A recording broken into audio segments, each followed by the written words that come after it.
Assalamualaikum warahmatullahi wabarakatuh. Perkenalkan, nama saya Muhammad Fikri, NPM saya 7124091512.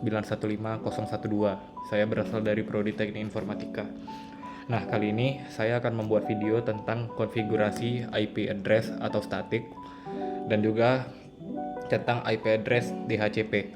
Untuk tugas ini saya kerjakan sebagai pelengkap dari modul 10, yaitu pembuatan video penjelasan mengenai IP address. Nah, sebelumnya saya akan mengetikkan dulu apa saja yang harus di-input pada IP address ini. Nah, saya akan memberikan penjelasan pada akhir video. Jadi, saya akan memasukkan dulu seluruh programnya atau seluruh perintahnya, lalu saya akan menjelaskan pada akhir video.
Setelah programnya saya masukkan, di sini saya akan menjelaskan tentang modul 3 terlebih dahulu, yaitu tentang konfigurasi IP address.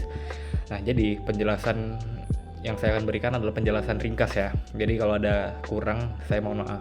Nah, jadi konfigurasi IP address secara statis atau manual pada Debian Linux dilakukan dengan mengedit berkas konfigurasi yang /etc networks interface. Nah, itu fungsinya untuk mengakses hak superer atau sudosu. Nah, kartu jaringan seperti INP yang itu diatur untuk memasukkan parameter jaringan secara manual, meliputi IP address, netmask, gateway, dan DNS name server. Nah, setelah layanan jaringan ulang atau restart, koneksivitas uji melakukan ping ke komputer host atau Windows dan ke internet. Ya, itu perintahnya itu ping 8.8.8. Nah, kesimpulannya dari IP static ini adalah digunakan untuk memberikan identitas jaringan yang bersifat permanen pada server. Hal ini penting agar server memiliki alamat yang tetap sehingga selalu dapat ditemukan dan akses oleh komputer klien berjalan secara konsisten. Nah, berikutnya penjelasan dari modul 4, yaitu IP address DHCP. Nah, penjelasan ringkasnya adalah konfigurasi IP address DHCP atau Dynamic Host Configuration Protocol adalah metode alokasi alamat jaringan yang terdiri secara otomatis. Nah, pengguna hanya perlu mengubah pengaturan dari kartu jaringan di berkas yang etc network interfaces itu menjadi IFS NP0S3 itu. Nah, ketika sistem operasi Debian dinyatakan atau layanan jaringan dimuat ulang, kartu jaringan akan meminta dan menerima seluruh parameter IP, gateway, serta DNS.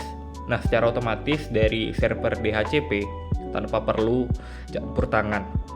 Nah, kesimpulannya dari IP DHCP ini adalah IP ini memberikan efisiensi yang lebih tinggi dalam manajemen jaringan karena pengalokasiannya yang secara dinamis dan otomatis.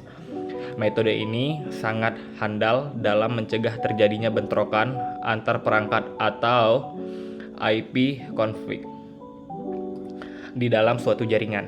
Sekian penjelasan singkat dari saya, lebih dan kurang saya mohon maaf. Nah, mungkin jadi pertanyaan buat teman-teman sekalian, kenapa di situ username-nya Haira? Saya akan memberikan klarifikasi mungkin ya. Nah, jadi kenapa saya pakai username Haira? Karena aplikasi Debian ini pada laptop saya tuh agak bermasalah. Jadi saya menggunakan komputer dari teman saya yaitu Haira. Mungkin sekian aja klarifikasi dari saya, dan sekian juga video kali ini. Lebih dan kurang saya mohon maaf. Wabillahi taufiq wal hidayah. Wassalamualaikum warahmatullahi wabarakatuh.